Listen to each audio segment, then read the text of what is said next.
Hey, what's going on, guys? Welcome back to the channel.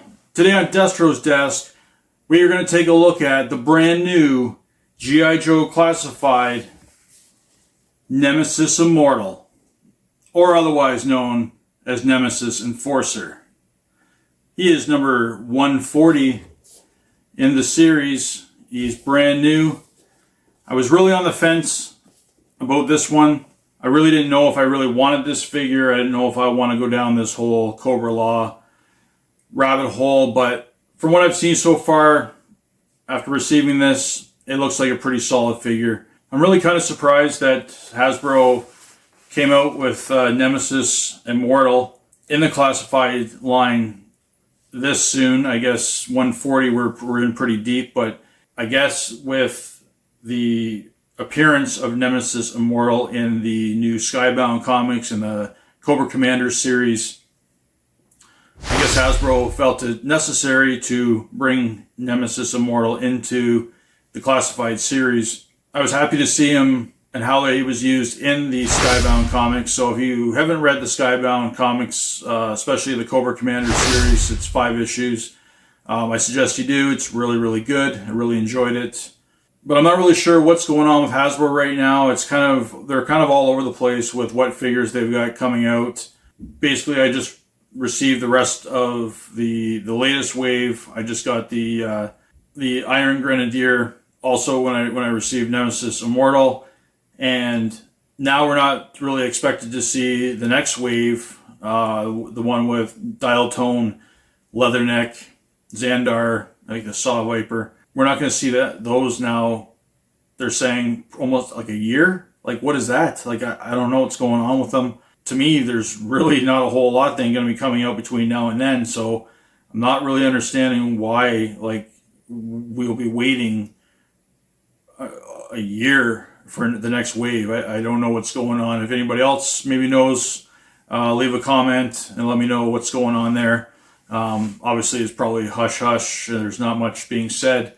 I know Heavy Duty, I've pre-ordered. Maybe that'll come, in a couple months. But I can't believe that they've pushed this other wave supposedly into October of 2025. I just don't understand what's going on there. So if that's true, I think that could be a very bad thing for Hasbro, because a lot of people might start to forget about the line, not care about it anymore. They might be pretty upset that there is this big delay until the next wave. This could be a very bad thing for Hasbro, that they're not going to get these figures out soon enough. And me, for one, like I might lose interest in the line. Just, you just forget about it, if there's nothing really coming out. So I hope that doesn't happen. I've enjoyed this line up until this point. I've started to pump the brakes a little bit, being a little more selective in what figures from the line that I'm getting, because I was trying to collect them all, and then I started missing out on like some of the Night Force and the Walmart exclusives and stuff like that. So I'm missing a few, and it doesn't really bother me. And I've decided now, like, I don't need them all. I don't want them all. There's some that I don't like. As far as the new ones coming out, yeah, dial tone's a must. Leatherneck's a must. Even the Xandar, I'm not really too happy with the way that they did Xandar. Again, I think Xandar was created for the classified line based on his appearance in the Skybound comics. He was also in the Cobra Commander series, and just after reading that and seeing the render and the pictures and the figure online of what he looks like, I just think it's not so much made to look like the old A Real American Hero figure. This is more based on the comic, I believe. And same with Nemesis Immortal. Basically, this version, I think, is mainly from that comic. So I guess we'll wait and see what the future of the G.I. Joe classified line is with Hasbro. There's a lot of figures I'd still like to see. I hope they're going to bring them out still. Just like, how about Lifeline? That's to me a must in this series. Even getting a little bit later on, like Sci-Fi was one of my favorite figures of all time. I don't know if it's just that lime green color or whatever, but I just love that figure. I really hope they do one of him. But I think there's a lot of figures that they could have brought out by now, or given us names or renders over some of the ones that they've already announced. So, but having said all that, also with this video and probably videos going forward, I'm also going to sample a new beer while we take a look at this figure, and at the end of the video I will tell you about the beer, so stick around for that. So let's get this Nemesis Immortal out of the box and let's have a look at what we've got. As I was saying, there's the figure in the package, nicely displayed. I think they did a really good job with the packaging. And on the back we got a nice picture there of Nemesis. There is a shot of Cobra Commander down on the side here. Looks like he's about to meet his fate. We got the artwork on the side. And again, number 140 in the series. So let's get this guy opened up. See what we are dealing with here. Look at that.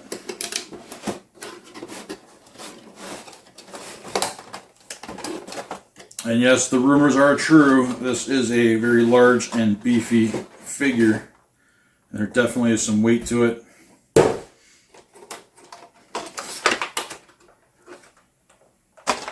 And I see in the back of the box here, they have strapped in that mechanical tentacle dude.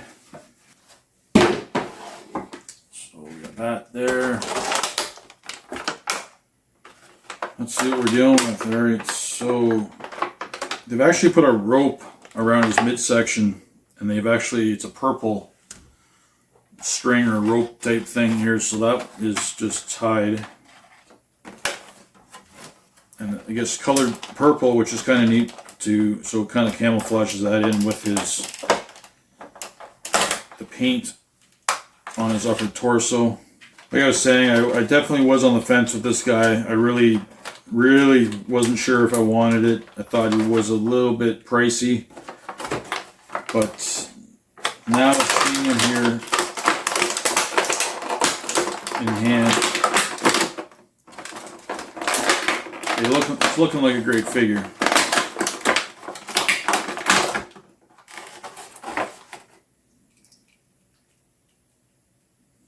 So there's the big boy. I don't know how well he's going to stand up. I think this guy's definitely going to need a figure stand. We also get the second head sculpt, and we get 2 closed fists.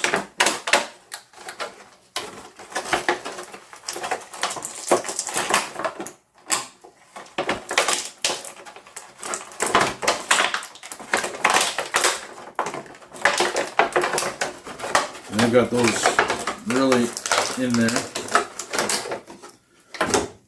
And it looks like we've got 2 canes. Just kidding. We got 2 swords. Some interesting looking swords. So that is what comes in the package. And let's have a first sip of this beer.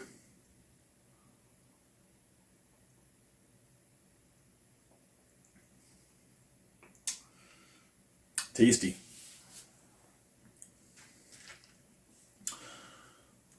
All right. So first, we're going to look at some of the accessories. So we do get the 2 swords. Now we still got some kind of gummy plastic. I did hear there's in some of the newer figures that I haven't even opened yet. Apparently some of the weapons are getting a little better, from what I hear, but we got some bendy, gummy swords, as we're kind of used to seeing. But nice, something new, nice design, so those look pretty good. We do have another head sculpt. So this one, as you can see, his eyes Their eyes are whited out in that one. And he's got all this extra work done on the top here. Some nice molding and sculpting has gone into that. A good looking head sculpt. The face looks great. The paint and the colors looks really well done. Nothing really looks too out of place there, so that looks good. 2 closed fists.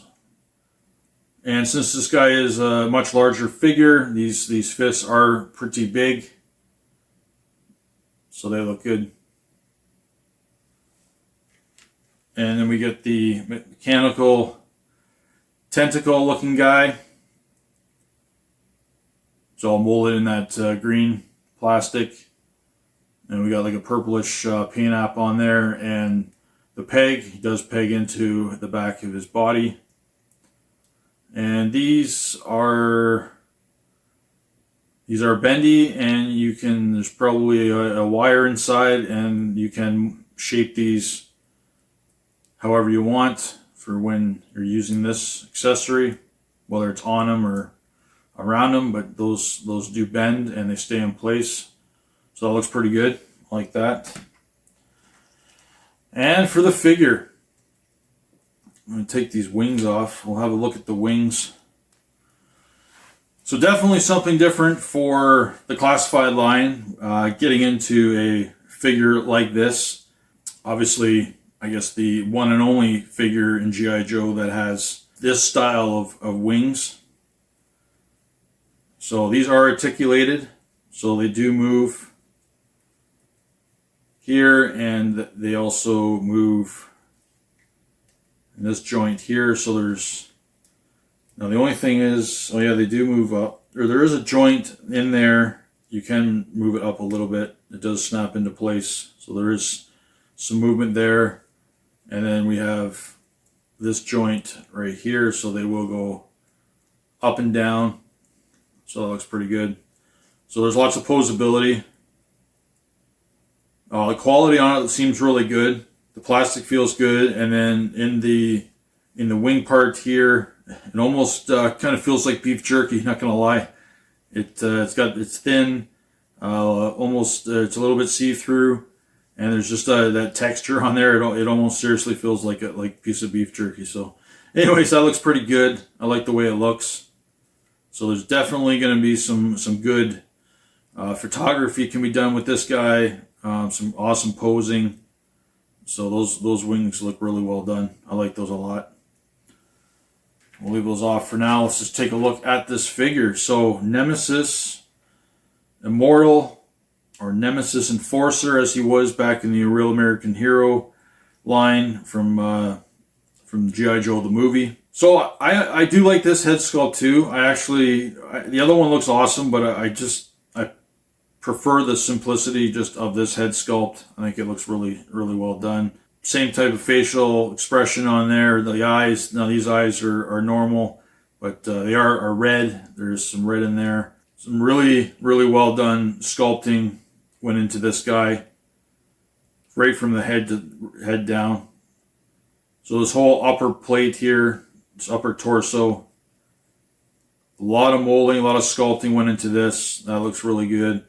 He's got these big shoulder pieces, and those are molded in white, but there's some really nice gray paint work on it in there, just to make it look like some wear, some battle damage almost.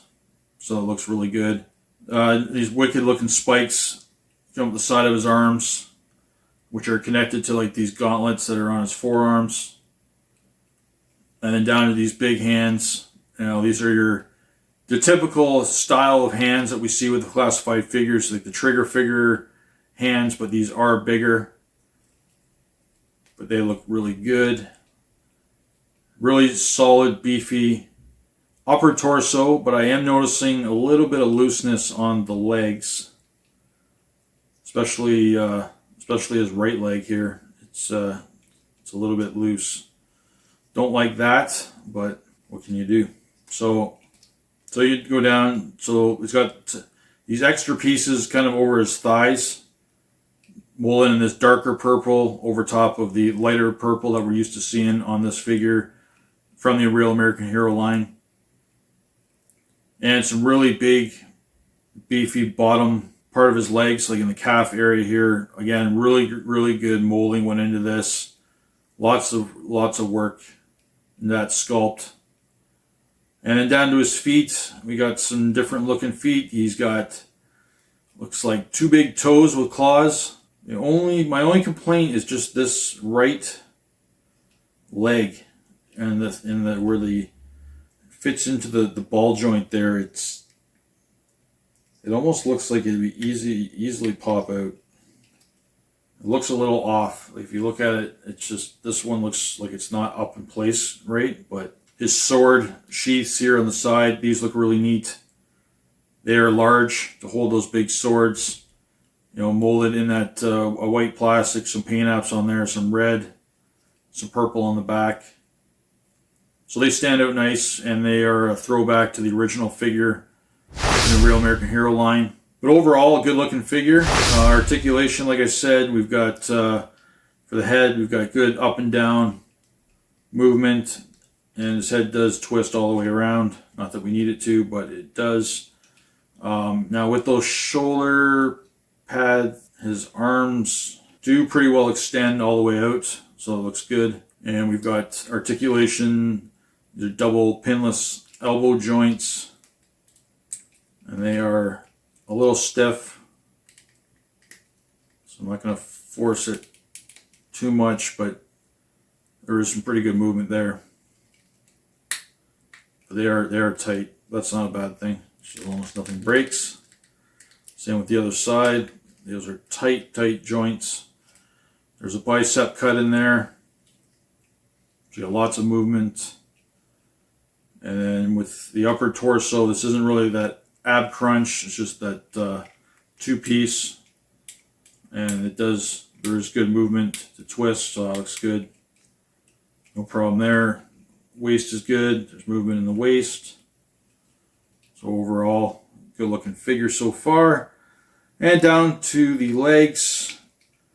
Now with this guy, we do not have a thigh twist. There's no cut in there for a thigh twist at all. We just have double pinless knee joints that again are very tight, and they kind of ratchet into place, so that will be excellent for posing. Then we have we got lots of left and right movement on the feet and the ankle joint, but there is not any movement really for up or down, so that might affect things a little bit with trying to stand this guy, because usually that up and down movement on the feet really helps, but he does not have any, so it's just left and right. So a little bit different, a couple little different articulation things there compared to the other figures in the line. But overall, he is a big beefy character, and he is looking good as a figure in the classified line. So Hasbro's done a really good job with this guy. I do like it a lot. We can pop that head off, which comes off fairly easily. We can put the other head sculpt on there, so it looks good. And we also have Mr. Tentacle guy here, and that can peg into his back if you want like that, so that looks good. That's a nice tight fit for that peg into the hole on his back, so that looks really good. So overall, I think this figure is pretty well done, I must say. I think it's done. They did a great job with this. I think these wings look really good. They don't, it almost clicks in. That's kind of weird. It almost like clicked in there, but there he is with those big wings. And they look great. So basically that there is the figure, Nemesis Immortal, the G.I. Joe classified line, otherwise known as Nemesis Enforcer, which I like Nemesis Enforcer better, I'm going to be honest. But a great looking figure. So he is shipping right now. The pre-order was just up like, what, a week ago, not even, and he is already here. So if you guys haven't pre-ordered and you don't have him yet, he should be at your doorstep pretty soon, I must say, because they were definitely quick on this one, which is odd. So there is the Nemesis, and I'm not even going to try to stand him up on this table because he is not going to stand. I'm going to need a figure stand, which I don't have one right now accessible. One thing I did hear too, these swords, I heard that they're because of the size of the hands, they don't really fit in his hands. They're kind of loose in his hand, which is kind of true. No, I think they fit. They're pretty good, to be honest. I don't think there's an issue there. You just kind of gotta get them in behind those fingers. Once you get them, then they're secured in behind the fingers. They do stay in place, so there's really no issue there at all. So there is Nemesis Enforcer. We definitely gotta have this guy stand up. Just wish there was some articulation on those ankles for up and down.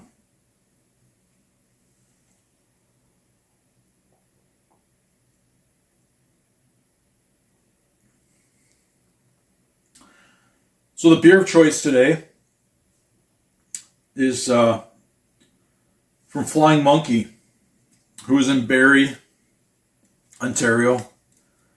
I love their beers, their IPAs.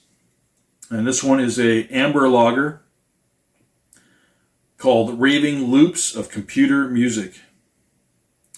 It's a 4.3% alcohol. It's an amber lager. So that's it there. And on the back of the can it says, algorithmic runs of toasty malt sweetness, back acoustic flares of lemony laurel and floral holler tower hops, and a shimmering body of marigold light, because your brain is already 85% song lyrics. Well, not for me, because I can't remember song lyrics to save my life, but yeah, that is Flying Monkeys, a new beer from them. And you'll be able to pick this up if you're in Canada at LCBO. And I actually found this at Walmart, believe it or not. But yeah, that is our beer of choice to sample today during this video of Nemesis Immortal.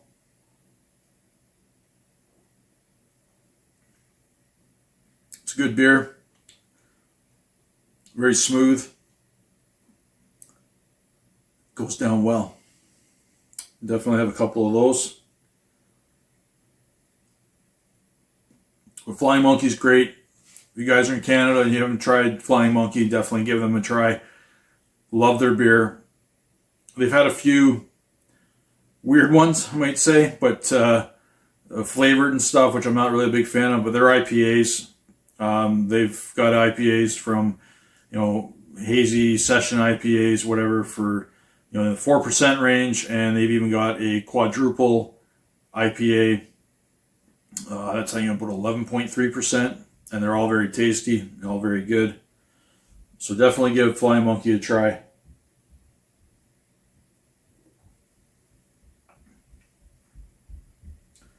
So that's about it, guys, for this video. Feel free to leave a comment. Let me know what you think of Nemesis Immortal. If you got him yet, are you getting him? And how do you like him? Let me know. I'd love to hear your comments. I'd love to talk about this stuff with you guys. So please leave a comment. If you're new to the channel and you haven't subscribed, please hit that subscribe button to help continue my channel to grow. I'll be honest, I've been kind of away from the YouTube for a bit. I put out one video a couple weeks ago. It just kind of hit a spot, like even with just collecting figures and stuff, and I just had to stop, and I'm trying to get back into it and trying a new format, change it up a bit. Majority of all my videos on my channel are kind of the same style, but I want to do something different. And I also want to not just be a channel about G.I. Joe classified figures. Something I want to change into is kind of like a style like this, a little more like a podcast style. And I want to talk about different things. One thing I'm really big on right now, and kind of gotten into, while I've stepped back a little bit from figures, was like retro gaming, vintage gaming, like basically 80s, 90s, you know, Nintendo, Super Nintendo, Sega Genesis. I'm looking to get my hands on, hopefully one day, like a Sega Saturn, Sega Dreamcast. I never owned those in my life. I just recently acquired a PS1, an N64. Really starting to go down the road of collecting vintage games and, you know, complete in-box CIB games. It's very expensive. Games that are in box with manuals and everything is very, very expensive, but you got to appreciate the box art, and, you know, the manual and all that stuff. So I figure, instead of just spending a few dollars, or, you know, $20, $25 on just a cartridge, I'd rather wait and purchase a game with that CIB complete in box, and it feels better kind of to collect that way. So it's a slower process. Can't just run out and buy a whole bunch of them all the time, but it helps you makes you appreciate what you do have. And I'm really into even VHS movies right now. I just started collecting some old VHS movies. Picked up a tube TV, basically kind of going backwards in time here. I'm really not really into anything modern anymore as far as technology. I'm kind of wanting to go backwards. So VHS movies, tube TVs, retro gaming, retro toys, like vintage toys. That's kind of the way I'm going. My main modern line to collect is the G.I. Joe Classified, and I'll continue to. Like I said, I'm taking a step back a little bit. I don't need to collect them all, and you guys shouldn't have to feel like you have to collect them all either. Just collect the ones that you like, collect the ones that speak to you, and just enjoy them, and don't get caught up in the pressure of, you know, having to collect them all, find them all, order them all. You know, get the pre-orders, you know, before they're sold out. All that nonsense, it just causes stress, anxiety, and it can even depress you too. Like it's brutal. It's kind of what I was dealing with. September was not a good month. Just dealing with that stuff again, and I just kind of stepped away from all of it, and just kind of was looking more into gaming and stuff like that. But feeling better now. You know, even with the classified figures slowing down a bit right now, not knowing when these other waves are going to come out in 2025, I'm personally okay with that, just because I just want to focus on other things too, and that being the vintage games, VHS movies, stuff like that. So I find that there's a lot more excitement and enjoyment in hitting antique shops, or you know, little video game shops that guys that are selling you know, vintage stuff, retro gaming. That's basically the direction I want to go right now. So I will be bringing out videos for classified figures. I've got a whole bunch that I still have not unboxed, but we'll probably do some videos for those. Could be talking about gaming, and maybe sometimes I might just be talking about whatever, just what's on my mind.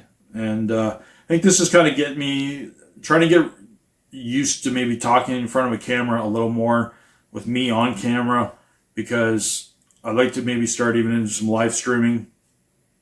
But I'm kind of nervous about that right now, so this is kind of, you know, getting, you know, one foot in here to being on camera a little more, as opposed to just my hands talking, and we'll see how it goes. So anybody that's subscribed to my channel and you've stuck with me this long, please continue to stick around. I really appreciate it. And anybody new that wants to subscribe to my channel, please do. And you know, you'll be subscribing to a channel where we're going to do some new things, talk about some new things, and we'll see where it goes from there. So if you like this video, hit that like button, and you can also hit that bell, and you'll know when my next video is up and ready for you guys to watch. So I guess until the next video I do, thanks for watching. Hope you enjoy this figure. If you're in Canada or Ontario, check out Flying Monkey beer. It's great beer. And other than that, take care, guys, and we'll talk to you real soon. All right, thanks.